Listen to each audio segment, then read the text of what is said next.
Buonasera a tutti voi e benvenuti a questa serata e grazie di essere con noi a nome della Biblioteca del Comune di Aiello e del Circolo Culturale Navarca che hanno voluto realizzare questo particolare e abbastanza originale incontro. Tutto è partito un po' da molto lontano, ma un anno fa, parlando proprio con una signora di Aiello, Mali, che la vediamo anche qua seduta nel pubblico, mi disse: ma sarebbe bello fare una serata che ricordi diciamo, i tempi ruggenti dei primi anni che qui ad Aiello si svolsero delle serate di cultura.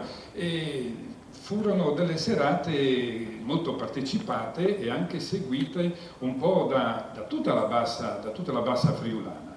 Beh, Mali, quando arriverà il momento può darsi che questa serata andremo a realizzarla.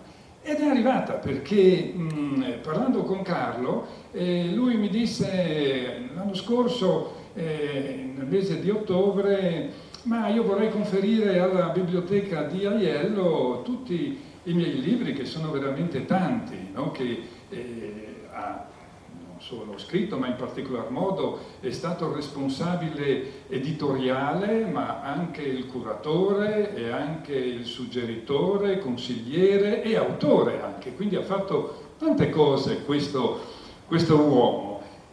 Ma guarda, prima del conferimento vediamo di magari fare conoscere le realtà diciamo del passato, in particolar modo a persone che non hanno partecipato direttamente agli eventi dell'epoca, ed eccoci quindi qua. Io devo aggiungere anche che con Carlo ho iniziato 27 anni fa un magnifico rapporto, un rapporto quando mi sono messo a fare le prime meridiane qui in paese. Pensavo che appunto realizzare una meridiana fosse una cosa molto semplice, invece non era così. E lui era l'esperto con Franco Bressan, che se non sbaglio lo vedo laggiù, che è appena arrivato, in quanto erano i professori qui nella scuola media e avevano già portato avanti un bel progetto con i ragazzi, con il preside Mercante anche, Marcante, e gli chiesi l'aiuto per fare la prima meridiana a casa mia, e da lì poi lui mi ha aiutato anche a realizzare i calcoli delle altre meridiane che avevo iniziato a fare, poi ho seguito naturalmente un mio percorso. Ma in quell'occasione ho avuto modo di conoscere un po' più approfonditamente questo uomo, perché me ne avevano anche parlato e poi lo conoscevo in particolar modo per le sue, diciamo così, esperienze giovanili, universitarie, nel mondo diciamo della contestazione studentesca, ma anche nel mondo politico aiellese. Ma dopo che ho avuto modo di conoscerlo, io ho voluto seguire un altro percorso con lui. È un percorso che dura tuttora, dopo 27 anni. L'esperienza, per quanto mi riguarda, è stata magnifica. Io ho scoperto una persona che ha tantissime qualità. L'importante, dico io, bisogna saperlo prendere nella maniera giusta. Io credo di esserci riuscito e il Circolo Culturale Navarca ha anche stampato un libro suo personale con le immagini d'epoca di suo papà quando era stato in Africa durante la campagna prima della seconda guerra mondiale. E quindi questo rapporto è ben consolidato e io sono felice naturalmente di averlo anche un po' valorizzato qui ad Aiello, ma non solo, sotto questo aspetto culturale, anche se lui non ha bisogno naturalmente di alcuna presentazione a riguardo, perché è ben conosciuto in tutta la regione. Quindi grazie Carlo di aver accettato di aderire a questa proposta, e io non aggiungerei altro e lascerei adesso a voi. Massimo Vittor presenterà nei dettagli questa serata che si dividerà in due parti, ma sarà lui a spiegare. Grazie e buon proseguimento.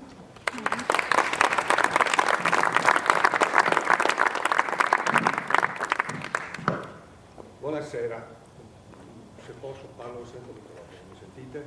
No, quello del microfono.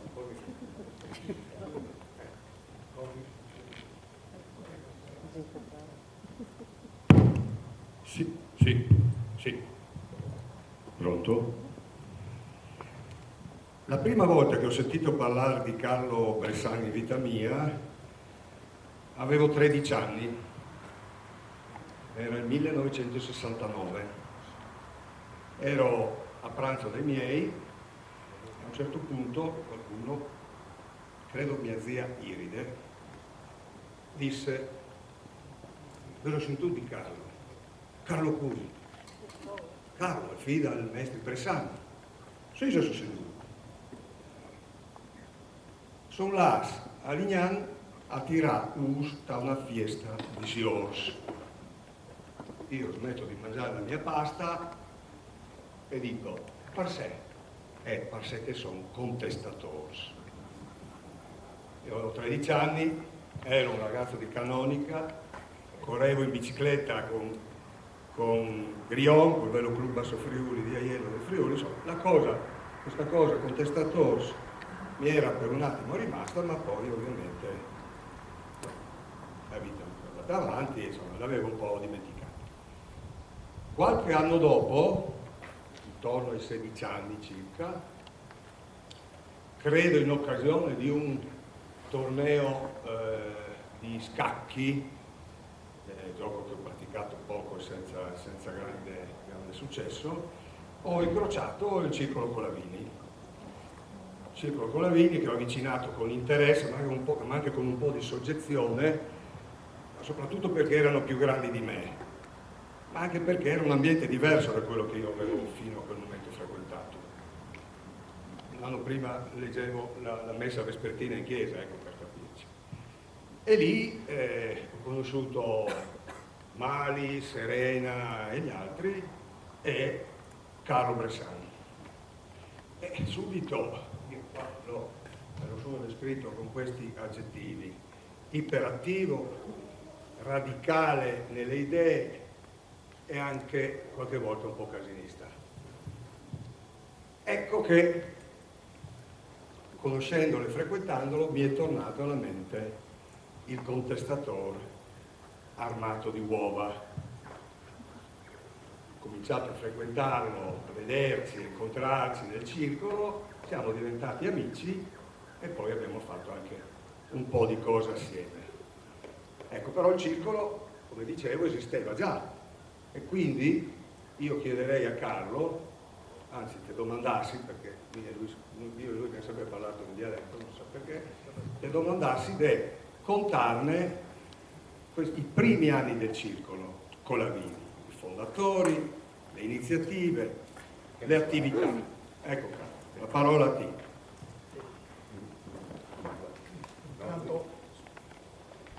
Intanto sulle uova devo chiarire perché qua è un capitolo che va chiarito una volta per tutte. Ecco, allora, no, io ho la voce, mi sentite? No, se si parla di uova devo parlare anch'io, perché ero anch'io presente alla frittata. Perché, ecco, lui mi viene il friulano. Lui ha raccontato, quando per la prima volta sentì parlare di Carlo, degli Urla, zia Iside, come si chiamava? Iride, diceva tirave us ai siors. Ecco, io ho conosciuto Carlo Bressan in quell'occasione, dove non ho sentito dire, io l'ho conosciuto, prima volta che vedo Carlo Bressan, l'ho incontrato nella caserma dei carabinieri di Latisana. Arrestati, tutti e due eravamo complici di quella frittata, io addirittura più colpevole di lui perché avevo il corpo del reato, perché lui era un esagitato, era abbastanza nervoso, ma io non riuscivo mai a star fermo in quelle occasioni e avevo l'uovo che dovevo tirare in tasca e dal nervoso me la sono schiacciato in tasca, quindi avevo questa macchia di uovo su questo che era il corpo del reato dal capotin che voi vedo. Ecco, quindi anch'io sono, appunto, ci hanno trovati incontrati in una storia di uova, insomma, di us, ecco. Quindi posso testimoniare che la zia aveva ragione e che il ragazzo era particolarmente esuberante, diciamo così, ecco. La tuta che vi mandavo a casa e che voi lanciavate le uova a vostra insaputa. Oggi è tutto normale. Bene. Carlo, i primi anni del circolo. Primi anni del circolo. Fondatori. Allora, ancora un attimo prima del circolo, perché il conferimento di questi libri alla biblioteca comunale? Perché 5 anni fa ho provato a fare il conferimento di tutti i libri, che erano 3-4 mila a casa, sia al comune di Aiello sia alla biblioteca di Udine. E ovviamente le biblioteche sono strapiene di libri, per cui nessuno li vuole più. I libri vanno al macero o fanno i libero scambio, così. Per cui dopo un po' di anni ho pensato, anche su suggerimento di altre persone, anche di Aurelio e altro, di selezionare, e ne ho selezionati un 110, 120 libri che riguardano Aiello, che ho curato io, che ha scritto semplicemente altri aiellesi, insomma, o libri che riguardano anche indirettamente Aiello. Per cui nella mia libreria ho trovato 120 libri. È meglio che restino in una biblioteca comunale che non vadano dopo dispersi, per cui non hanno un grandissimo valore, però è un pezzo di storia e magari tra, non so, 100 anni Stefano Perini, che non sarà più giovanissimo, però sempre attivo, spulcerà, se ci sarà ancora la biblioteca, e troverà qualche carta e dirà, come fa sempre, no, guarda che interessante, farò una pubblicazione. Mi impegno. Non avevo dubbi. 100 anni, insomma, non che sia noi in 100 anni. Vabbè, questo è uno. Quando nasce il circolo? Ecco, il circolo Colavini nasce in pieno boom economico e lo fonda il presidente, ma anche l'animatore primo è Franco Toso, che mette assieme una serie di giovani, Achille Ponton, giovane allora, no? Renzo Bressan, Giulio Ponton, Gianni Gerotti, io, Serena, Mali, cioè una serie di persone che diciamo così facevano parte in genere così degli studenti che per la prima volta in paese avevano frequentato in massa le scuole superiori di fatto. E il circolo, ecco, vai avanti, ecco qua c'è un punto di ritrovo nel bar La Ditassa, ecco, questi erano i punti, si vede Renzo, Giulio e Franco, dopo dietro non conosco più, non riesco a vedere, forse Giorgio Preti lì davanti, vai avanti, ecco, fondano il Circolo Colavini, il Circolo Colavini il nome viene da questo pittore, diciamo così, famoso ad Aiello, ma non solo, sul quale abbiamo fatto una mostra nell'82, che dipingeva in tutti i sensi contesse e baronesse. Vai avanti, ecco, ma non è che Aiello era un paese che partiva da niente, c'era una storia lunga. Qua è una fotografia del 21, prima che la casa del popolo, Circolo di Coltura, venisse bruciata. Qua c'è il gruppo degli artigiani, dei commercianti, i pirati in gran parte, eccetera, e là i giovani, c'è anche mio padre e Fritz, uno vicino all'altro. Mio padre i capelli dritti, davanti Fritz con una giacchetta scura, così sempre. Dopo le riunioni lo tornano via, insomma, alla fine noi stampiamo da Aiello una copia del libro più famoso, Libas, ma la stampiamo come? La stampiamo senza avvertire Leo, perché non lo troviamo, e la pubblichiamo lo stesso.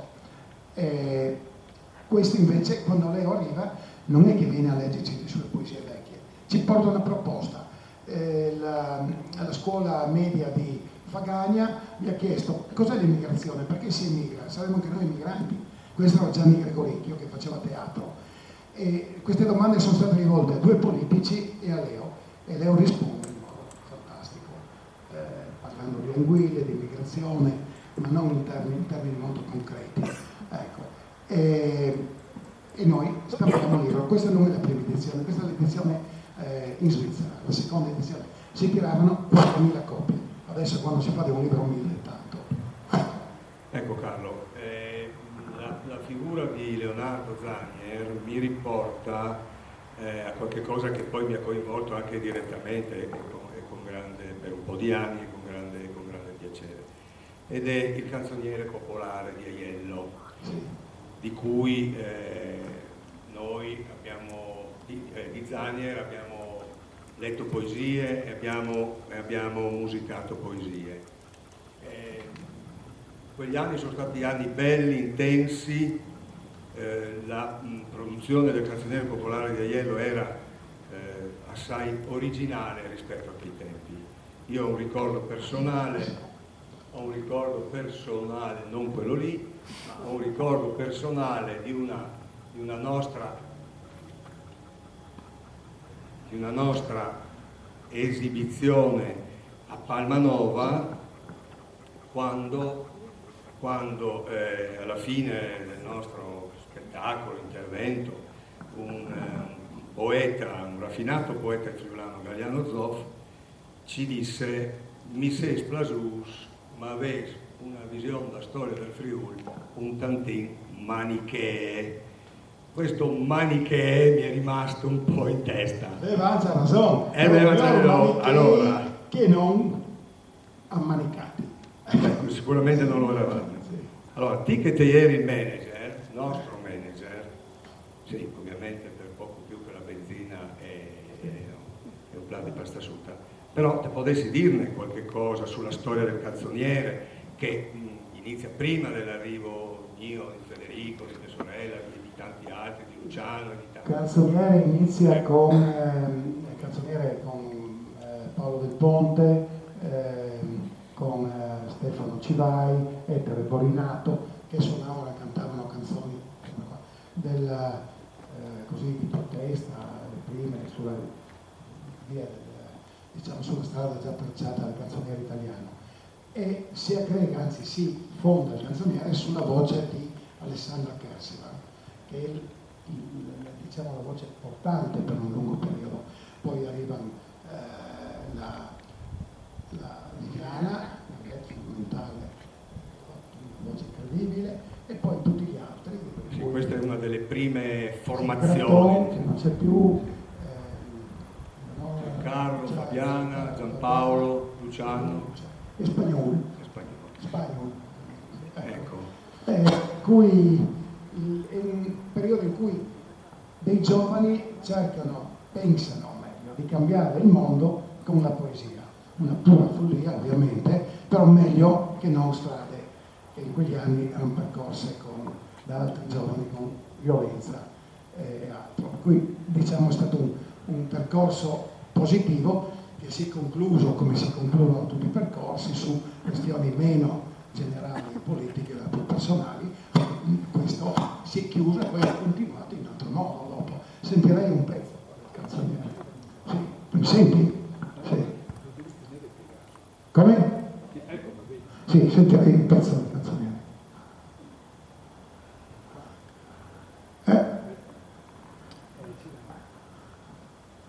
Sei fatto?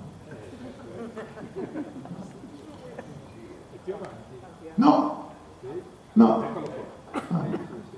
Ah sì, hai ragione, ho saltato la scaletta e il mio badante non mi ha badato. No, sono andati via le tue. Sì. No, ho fatto badanti che non badano.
Carlo, te dovessi dirne perché ieri avevamo questa visione un po' manichee, come disse Galiano Zoff, sui temi che noi trattavamo, la storia del Friuli, i Sorestans, la prima guerra mondiale. Sì, soprattutto la prima guerra mondiale. Questa visione era speculare a quello che era l'immagine che noi avevamo del Friuli, che era dominante, cioè un popolo saldo mais lavorador, che voleva dire taci e ara, taci e lavora. Questa è la realtà. E questo, invece, queste poesie di Zania ci hanno portato, e anche e soprattutto l'incontro con Zania, non solo sul campo delle poesie, ma dell'attività presso con gli emigranti fatta in Svizzera, è quello che ha aperto la strada a una visione diversa. E difatti noi col Canzoniere abbiamo girato tutto il Friuli, non solo, e sono stati venduti migliaia di libri. La tiratura di Che Diaz era 8.000, cioè impensabile oggi, per cui veramente quando lo fa. In quegli anni, vuoi parlare anche voi? No, in quegli anni poi sono partite tutte altre iniziative editoriali. Questo qua erano dei libri sulle note del Cormor, scritto da Paolo Gaspari. Noi, Centro Editoriale Friulano, va in seconda pagina e dice Piazza Roma 2, non c'è editore. Ecco, il circolo. Questo è uno sciopero alla rovescia del Cormor. Queste ideologie in realtà sono una raccolta di un centinaio di lastre di Antonelli, che era un famoso pittore, fotografo del Novecento in Carnia, sono delle immagini formidabili. Poi c'è ovviamente Stefano Perini, del quale abbiamo pubblicato un primo lavoro che era Dael, tra l'altro finanziato in parte anche dalla Banca Popolare di Udinese, la nascita della Fiera di San Carlo. Poi Stefano ha fatto anche moltissime altre cose. Nell'86, grazie a Viviana che lavorava nella mineria Chiozza con la direzione storica di Furio Bianco e la fotografia di Ottomeni, abbiamo fatto l'ultima documentazione prima della chiusura della mineria, una fabbrica di Amaro fondata da Chiozza, Luigi Chiozza. L'abbiamo fatto passare per imprenditore friulano per avere i contributi e poterlo stampare con l'enciclopedia del Friuli. In effetti è triestino, sono i porci di Chiozza, però insomma abbiamo tirato un po' la corda. E poi sempre con Furio che ha scritto i testi, con Altan che c'era disegnato, parchi aperti, la proposta di legge per rifinanziare i parchi, per salvare il verde, i libri di Furio Bianco, siamo andati a cercare l'editore fino a Mantova, abbiamo mangiato bene, vai avanti.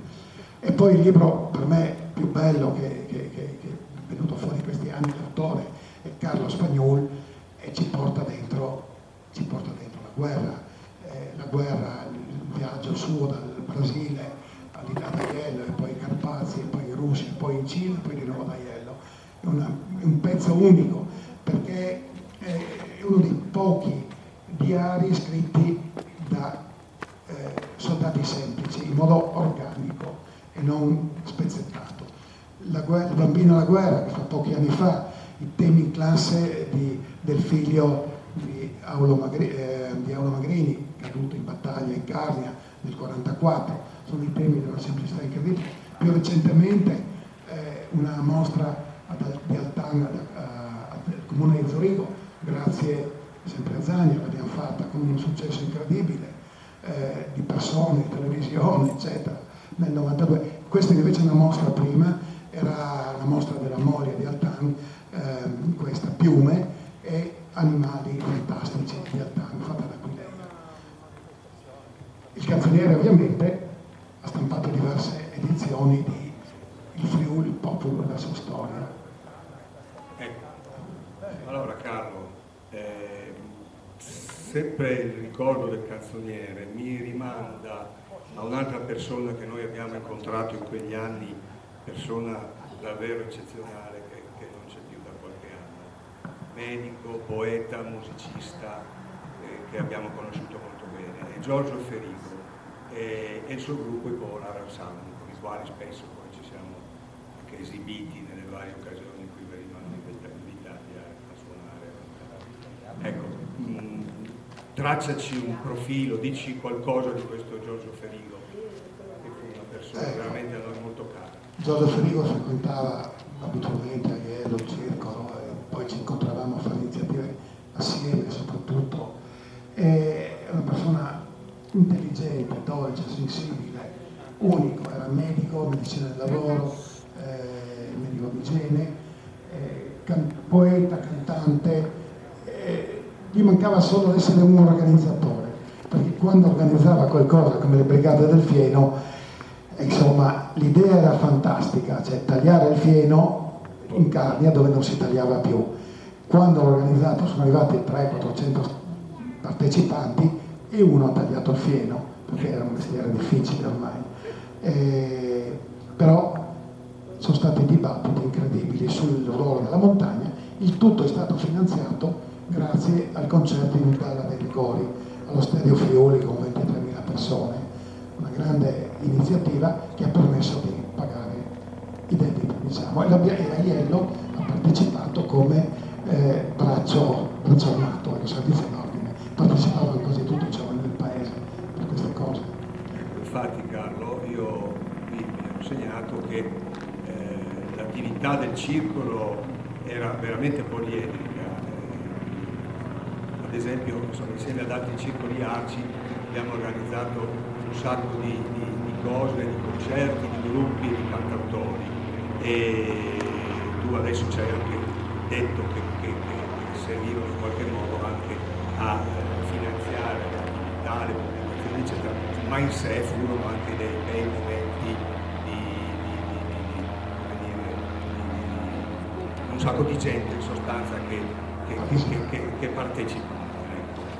Su questo io ho un ricordo un po' personale particolare che riguarda il concerto di Guccini. Mi ricordo che doveva cominciare alle 8:30, alle 9 ancora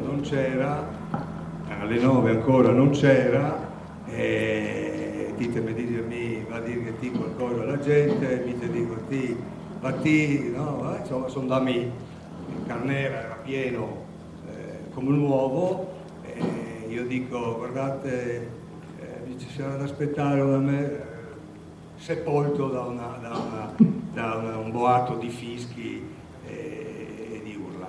Poi è arrivato con un'ora di ritardo, se ti ricordi, e ci disse mi hanno trattenuto a Corno di Rosazzo, mi hanno dato un cabernet eccezionale. Poi il concerto si fece e fu effettivamente molto molto bello. Carlo, a questo punto fa andare avanti ecco.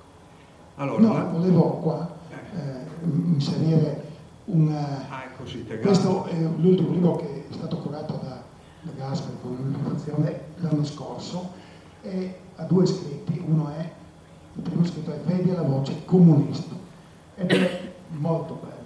Vi leggo, sentiamo Giorgio per 2 minuti perché è una voce emozionante. Io mi sono preso stasera troppi ringraziamenti e tutti immeritati. Solo di una cosa sono davvero io l'autore, e io ho inventato il titolo di questo libro, Vita, ideali, anni di galera, di Emilio Cristiano Comunista, è responsabilità mia. Il titolo mi suona ancora bene, se voi ci pensate, un bel endecasillabo, un bel novenario con tutti gli accenti giusti al posto giusto. Inoltre è anche giusto di contenuti. Dice in sintesi il percorso di vita di un comunista, e i drammi che vi sono narrati sono accaduti proprio perché si trattava di un comunista. Comunista non è una parola accidentale in questo titolo. E tuttavia io ho avuto una lieve esitazione. L'esitazione era questa: era opportuno mettere nel titolo di un libro che deve attirare anche lettori e compratori la parola comunista, che oggi non è più un aggettivo qualificativo, ma è poco più o poco meno di un insulto. Ecco, la mia esitazione è durata pochissimo, è stata appena percettibile, l'ho subito allontanata, e tuttavia c'è stata. Forse l'esitazione di tanti, l'ha avuta anche la signora Menegoni subito dopo, poi tanti altri. Ecco, così io ho pensato di raccontare stasera non la storia del comunismo, che è una cosa che non saprei fare, ma la storia delle parole, comunista, comunismo, e delle varie accezioni che hanno avuto nei molti anni della loro durata, fino all'approdo squalificato dell'oggi.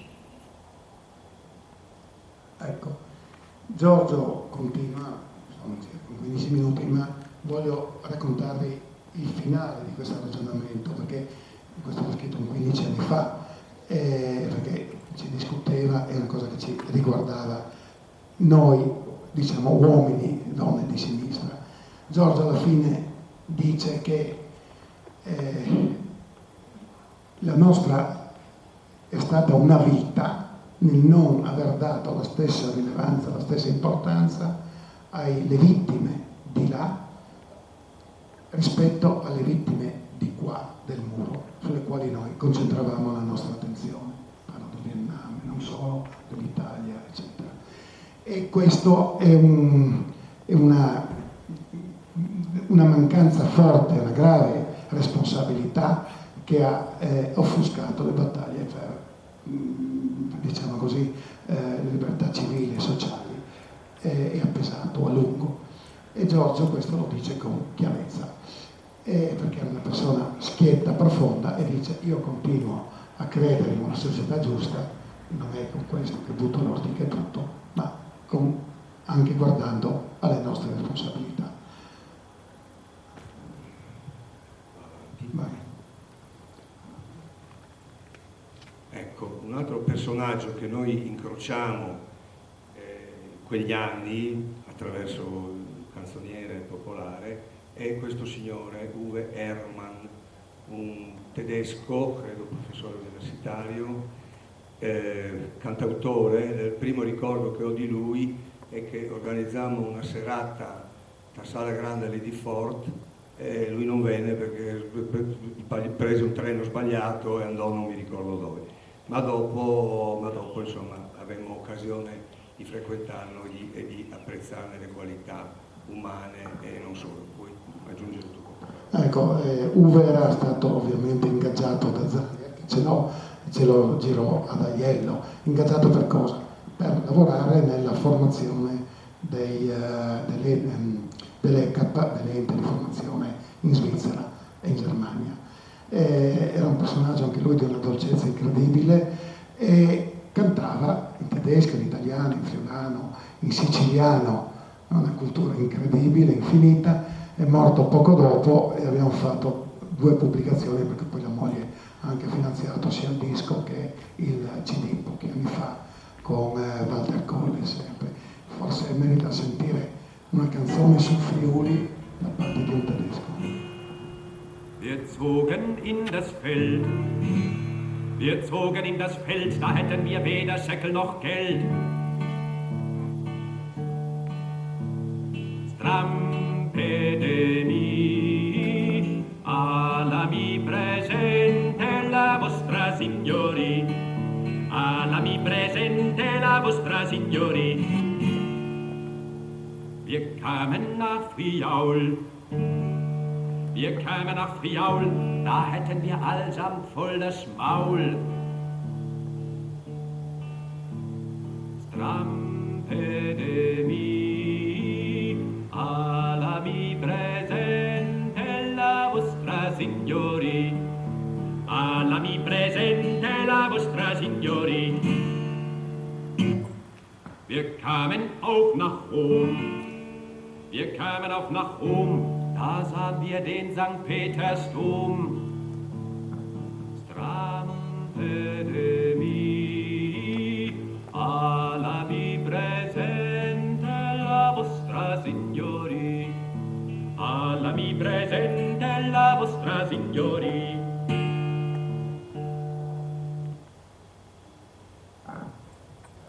Ecco qua. Questo mi pare gli Inti Limani d'Aquileia, no? Ecco, ci vuoi dire qualcosa su questa... Gli Inti Limani è uno dei tanti concerti che abbiamo organizzato come Circoli Arci e l'abbiamo organizzato nella piazza del Prato della Basilica. Siamo andati a chiedere al Monsignore il permesso di farlo, era più facile del tutto, e abbiamo sorpreso, toc toc, Cipoll, sì, c'erano 12 circa preti del movimento Chiesa Friulana, e tra questi c'era Don Placereani, che aveva un attacco di gotta, però la tavola rimbandita, e discutevano animatamente.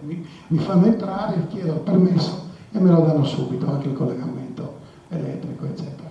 E facciamo questo uno dei tanti concerti, questo è stato significativo e bello, e questi servivano a finanziare l'attività dei circoli, non solo del circolo Colavini, ma di altri 4-5 circoli. Qua invece questa è un'altra attività sociale, diciamo, locale, sociale locale. Questa mi piace la fotografia, perché è una fotografia di persone vere, ecco, cioè persone che vengono fuori dal passato e ci inseguono. C'è anche Mignolet, che insomma anche lui ha una certa età, Clappis, Biasini, eccetera, Bertozzi, Zaiot, insomma, bella foto. Cosa facevano qua? Avevano terminato la costruzione della ultima casa del popolo in Italia, perché a Aiello arrivano sempre ultimi, cioè proprio fuori tempo massimo. E poi è stata venduta e è andata a Campolongo a costruire la cucina per la festa dell'unità. Vai avanti, anche questi bei giovani, per le attività culturali c'è anche quella, la cena dei Barboni. Ecco qua si trovano un po' di Barboni, Lustulin, il Frari, il Tiberio, Clappis e via. Tutte facce note. Tutte facce note, Pittore, insomma, tutte facce note.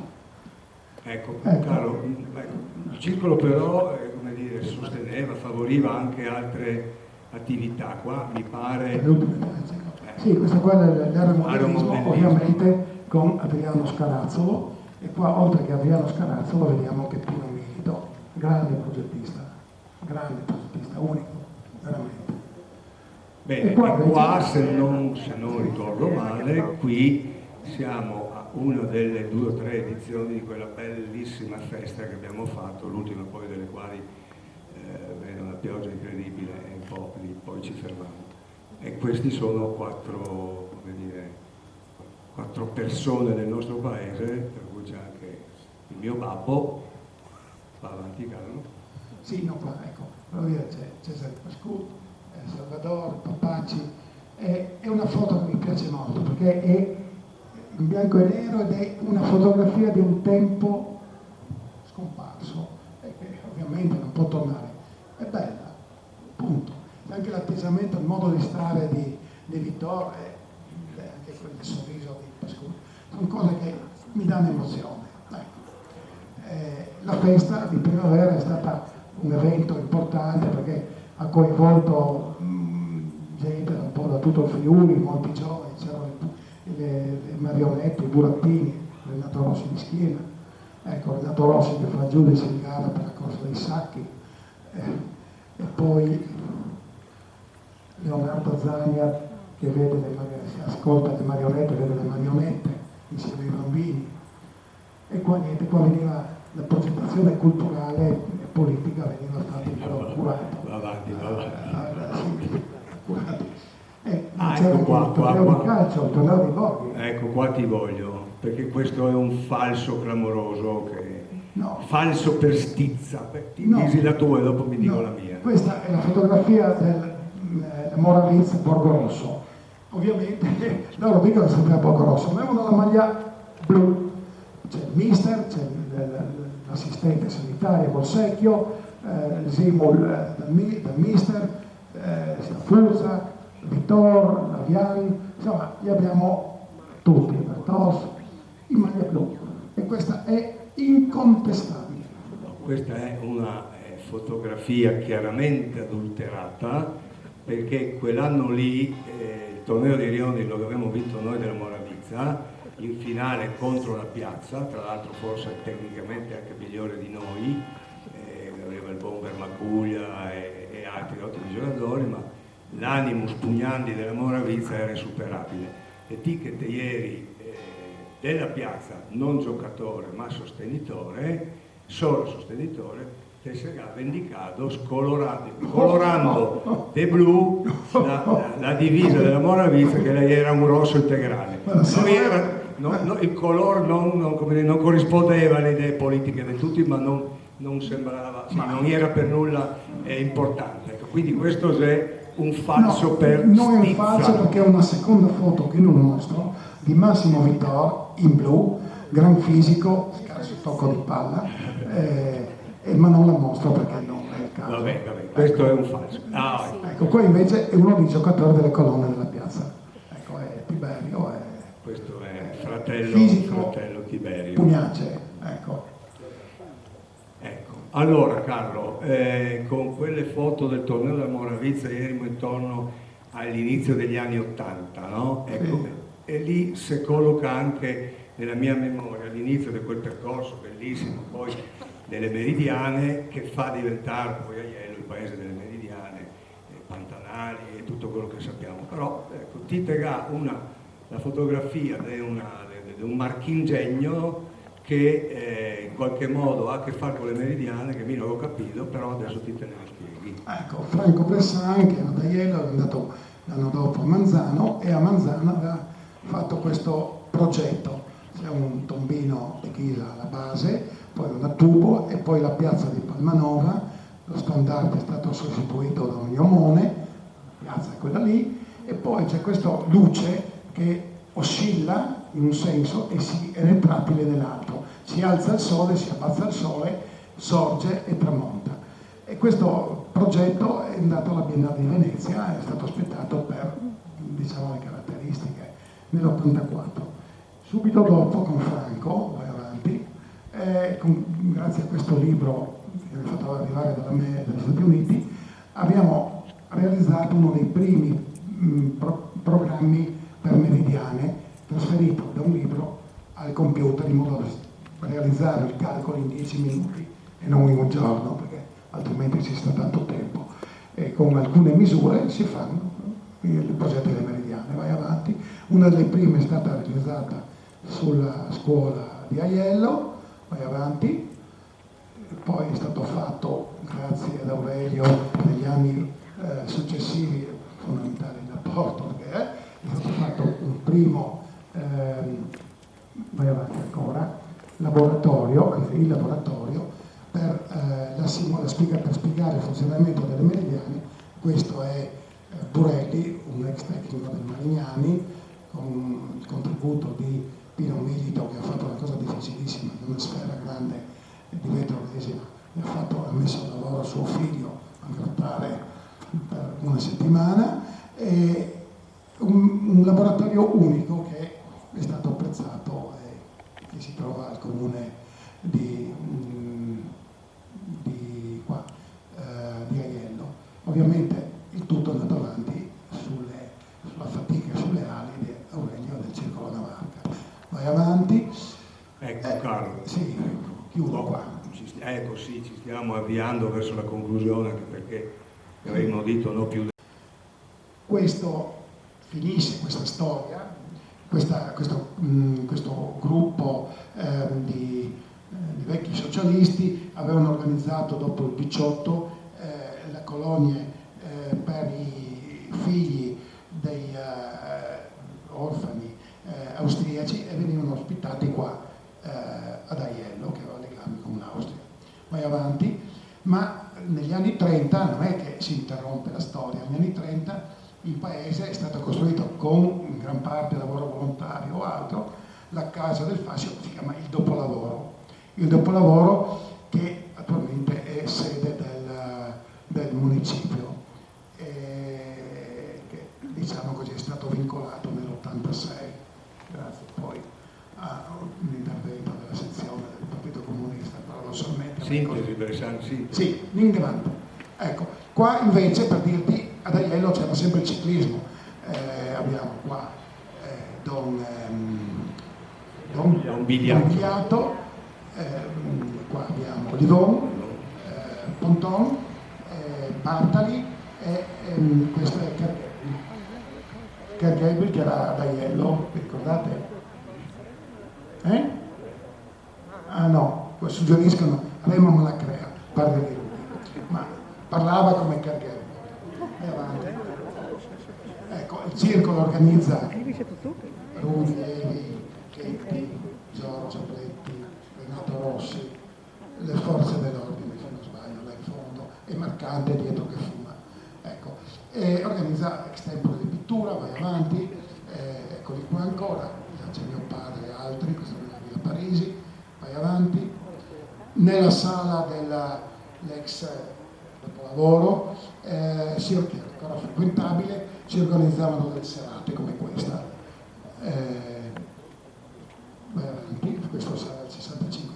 Qua invece, ecco, per dire, il paese, un ruolo culturale importante, svolto la banda, qua vediamo Bruno Fritz, Spagnol, Rino, dopo non mi ricordo i nomi, e anche qua sempre i tre davanti. Ecco. Qua invece vediamo una foto però di schiena di un grande artista iallese, e non iallese, famoso in Europa, posso dire, che è Orlando Di Piazza, una persona che ha dato un segno, ecco, nel campo della musica dei cori.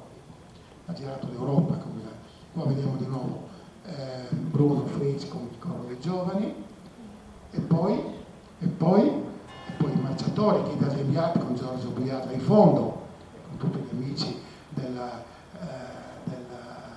hanno lavorato con lui, cito perché non c'è più da poco, ecco, gli altri non riesco a citarli tutti, perché sono tanti, vai avanti. E questo è invece Rino Grion, con Cantarin, Giorgio Buiat, sempre. C'è anche un giovane magro, ma quello non lo conosco, vai avanti. Ecco, il circuito degli assi anche negli anni 70, per cui il paese è vivo in questo, vai avanti. Donatore di sangue, la pista costruita dal circolo, là c'è Achille Ponton, la pista di pallacanestro, Campo di pallacanestro, sì, dove hanno giocato famosi Le Corte, Vittor, quando era giovane, vai avanti, e Perini anche. Ecco, a un certo punto però in questo circolo si fanno anche tante proiezioni cinematografiche. Da Paoli, Cinema Italia, con dibattito, veniva il relatore democristiano cattolico, veniva il relatore socialista tipo Iacumin, Gregoricco, eccetera, veniva il relatore socialista Castiglione, veniva il relatore comunista Nereo Battello, eccetera. Per cui c'era questa pluralità di confronto e c'era il dibattito che insomma diventava anche un mattone qualche volta, però anche un momento di scuola. Però mi hai detto che a un certo punto accade qualcosa che cambia un po'. Ecco, la vita scoppia del la circolo. bomba a Piazza Fontana, fa scoppiare la bomba a Piazza Fontana e tutti i 12 membri del direttivo del circolo vengono chiamati dalla stazione dei carabinieri. È una bomba in tutti i sensi, morti 17 alla fine, per me è avuto 2 perquisizioni, ma il circolo subisce uno scossone, non è più lo stesso circolo, continua ancora per un decennio, vai avanti, però è cambiato completamente. Fino a questo punto non ci sono pubblicazioni, non ho trovato niente, nessuna traccia significativa di libri. Siamo un paese dopo diventato di grafomani, perché le pubblicazioni pro capite rispetto a un paese vicino a Lula, andiamo 10-1, siamo un po' nazionalisti, no? Adesso. Bene, questa è la tesi, perché l'ho messa? Perché è dedicata a mia madre e agli agliellesi. Negli anni 20, negli anni 10-20 del Novecento, l'acqua veniva giù dalla stretta, dove stava la nonna di Stefano, veniva giù dalla stretta e arrivava fin in bottega di Malacrea. E mia madre aveva i geloni, i Polesta, i Pis. E allora mi sono chiesto da dove veniva quest'acqua. Me l'ha insegnato un professore del 1927 a Ferruglio, l'acqua era quella del Natisone e non dell'Isonzo e non del Torre. Ho fatto delle analisi, insomma, ho confermato quello che era stato scritto già 60 anni prima. L'altra invece è dedicata alla tesi sul Vajont, cosa c'entra il Vajont con Aiello? C'entra, perché mia nonna Maria Peloi, che stava qua, mia nonna Maria Peloi aveva fatto, è rimasta vedova, aveva fatto il tetto della stalla, con quota 90, rivalutazione della lira, viene è costretta pochi anni dopo, sommersa dai debiti, a vendere la mucca, la stalla, la casa e la braida. Ma non era mia nonna soltanto, è stato qualcosa che ha colpito tanti in Italia, e il leader di questo cambiamento della rivalutazione della lira è stato proprio il conte Volpi di Misurata, che forse ha fatto qualcosa anche a Massimo. La vita della mia famiglia non ha proprio a che fare con quelle situazioni lì. Mio nonno dovette emigrare in Francia e andare in miniera, ma perché quindi si disse: se non tu c'hai sulla testa di che partito, Silvio, non tu lavori, se quindi andò alla miniera e tornò malandato. Ecco. Quindi questa, Carlo, possiamo considerarla la prima pubblicazione in qualche modo riferibile. In qualche modo. E siccome la pubblicazione qua viene fuori dai testi, dai documenti del tribunale, perché il mio docente, il preside di facoltà, Lenzo, difendeva la Sade nella strage, i suoi assistenti mi hanno passato tutto il materiale e ho fatto una tesi sul Vajont con il materiale del tribunale, dimostrando che la scienza ha dimostrato che è stato il fatto. L'ultima pagina, l'ho scritto in grande: Galileo dove sei? Mi hanno laureato lo stesso. Gli assistenti sono rimasti lì altri 30 anni. Bene, qui siamo verso l'inizio degli anni 70. Diciamo che un po' si chiude una prima fase, no? In quel periodo, a mia memoria, però si colloca anche l'incontro con una persona che poi sarà assai importante nella vita del circolo culturale, Colavini, nei rapporti anche personali, una persona veramente di grande valore. Leonardo Zanier, dici qualcosa di Leonardo Zanier, come l'hai conosciuto, dove, ecco, che uomo era?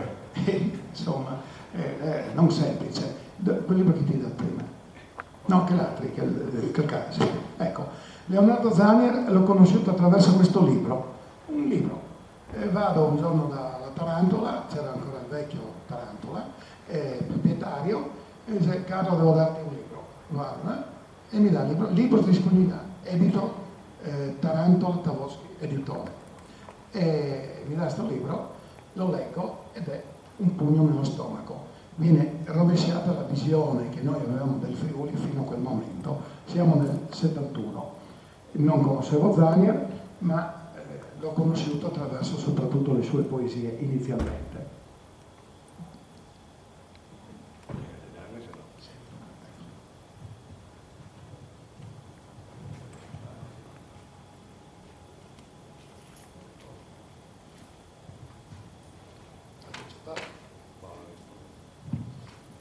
La leggevo 40 anni fa, penso che ricordate. Sì. Da Libars di Scugnilà di Leonardo Zanier, Doman. Doman non è una paraula, doman è la speranza.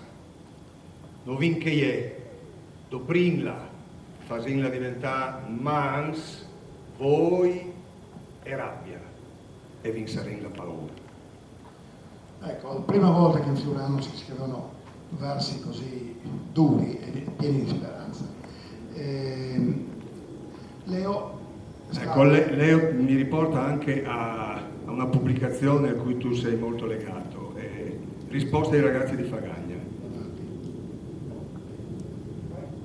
Sì, vai. Andare avanti. Ma la innas di stesso.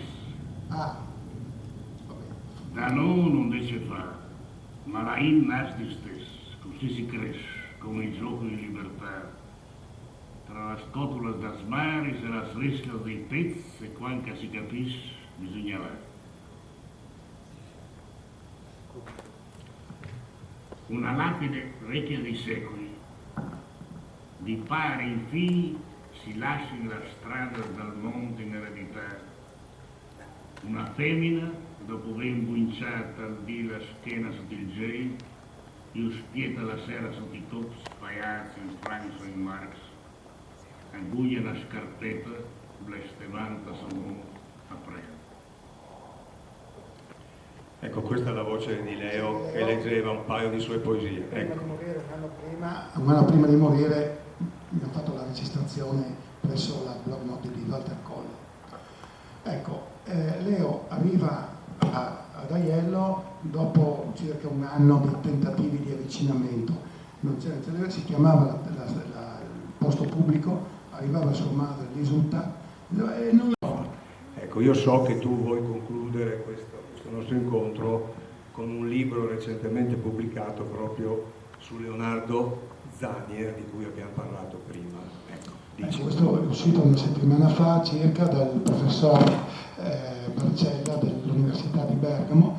Leo ha lasciato il suo archivio a Riva San Vitale, in Svizzera, e però l'ha dato la catalogazione dell'archivio, l'ha dato l'incarico a questo professor Barcella, che è venuto qua anche da noi, ha raccolto tutto, sta digitalizzando tutto per portarlo a Udine. Leo doveva avere la laurea onore in causa, è morto un mese prima. Questo libro non racconta la storia di Zanier solo come poeta, ma soprattutto come organizzatore, operatore nel mondo dell'immigrazione. È riuscito in 40 anni a portare il bilancio, una cifra enorme di 13 milioni di franchi, finanziato dai sindacati prima italiani, poi svizzeri, dai cantoni e anche dagli industriali, per insegnare la lingua e il mestiere ai migranti, prima friulani, poi dal mondo sloveno, dalla Jugoslavia e poi dal Maghreb, eccetera. Per cui ha fatto un grossissimo lavoro coinvolgendo moltissimi docenti universitari e di liceo in Svizzera. Questo disegno gliel'ha fatto Altan, la scritta originale che non ho messo lì dentro, è che fax usal meriti, parafrasando che Diaz, perché Leo rompeva l'anima continuamente ad Altan con i fax quando abbiamo organizzato la mostra di Altan a Zurigo, perché Leo, come diceva mia madre, era un'ostia. Questo è stato.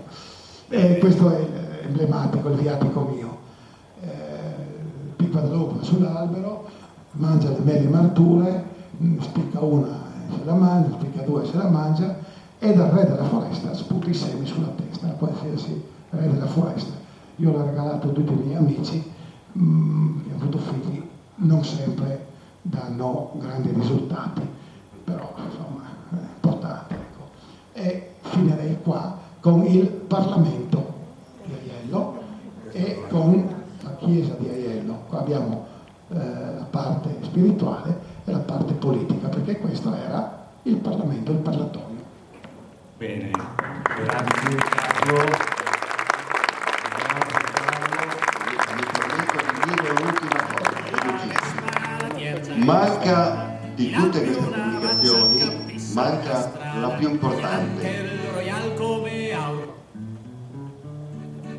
La più importante, aspettate che canta, che è questa qui, che è un po' il compendio di tutta la carriera editoriale culturale di Carlo Bressan, non sanno, ma l'editore più importante che ormai è nella vita di Carlo Bressan si chiama Sergio Bonelli. Sergio Bonelli, e bisogna dedicare una serata, penso che sia il compendio della tua vita. Sergio Bonelli, sapete chi è Sergio Bonelli?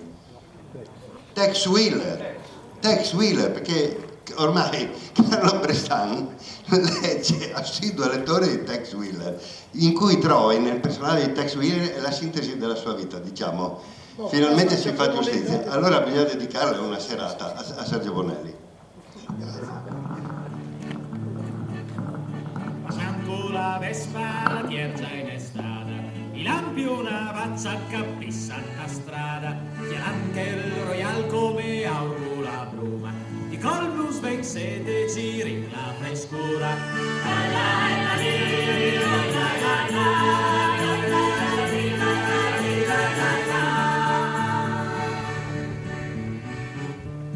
Appena sentas d'un gran ristorant, si presenta una tochter cul come un cian, tutta rossa nos ciara inchinansi nos desc.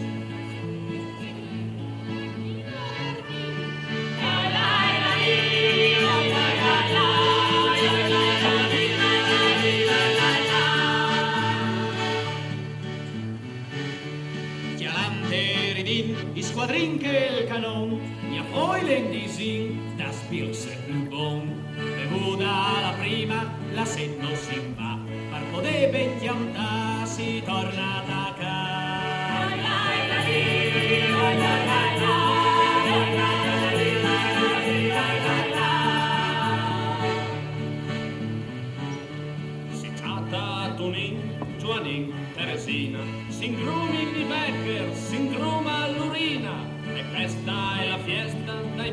emigrants que alcin la tassa a salut dai lontan.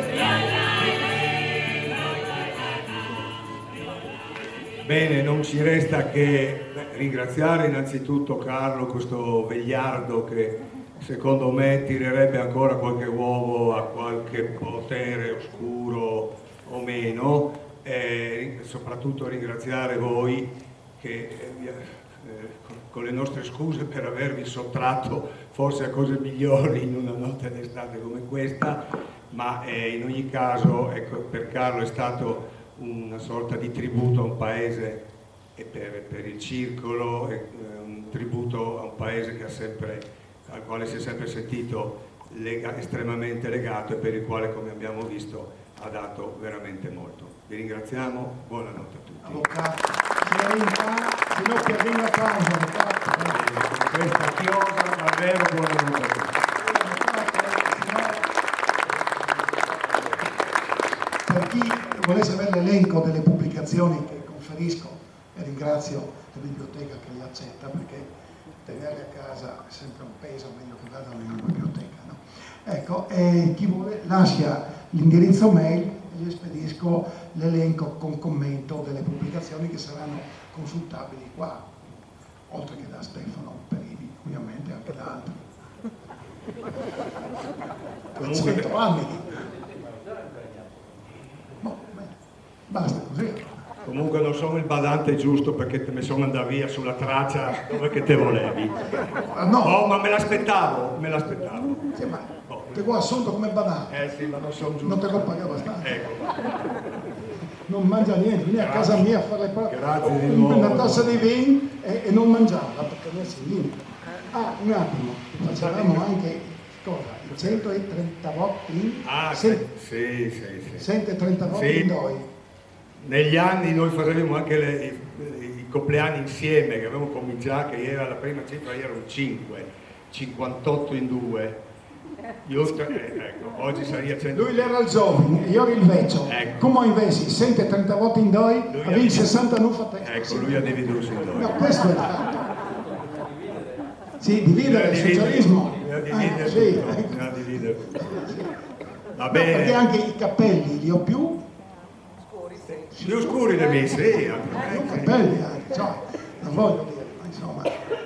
Va bene, Massimo. era finita. Grazie, Massimo. No, dovrei mettere la foto di Massimo così di pallone. No, te l'ho detto, non mettere. Grazie di nuovo, Arrivederci.